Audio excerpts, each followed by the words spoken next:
Going back to the seasteading and relating that to the Venus ships that grow from algae, like have you thought about creating like maybe a hollow structure of a ship and then growing algae inside that, and then it's like structurally sound, and then seasteading on that and it kind of grows over time? I'm just like riffing here, but instead of just living on normal ships.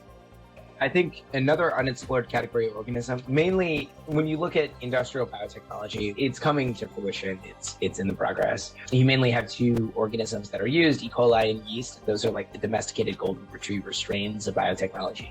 The kind of organisms that I work with are filamentous streamophilic cyanobacteria, or like algae that in ponds and covered greenhouse systems and are produced at scale. And so when I'm looking at trying to grow structures in the oceans, another category of organisms that's relatively unexplored are marine fungi. And marine fungi are present in the ocean, but no one really talks about them. And so those would be able to form these kind of aggregate and mats. The mycelium I used to grow is porous, and it is stronger pound for pound than concrete, lighter, and more buoyant, so you could use it for sort of like styrofoam replacements, right?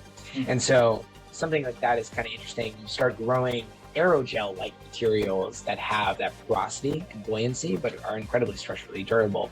So I'm really curious about sort of mimicking the same kind of process that's used to grow a coral in different kind of growth of land mass in the ocean. And so those are the kind of things that I want to continue my research on. I'm really interested in coccolithophores. I'm very, very interested in diatoms as a means of forming those structures. I think that there needs to be additional work there, but the idea is that you can kind of grow very similar to coral.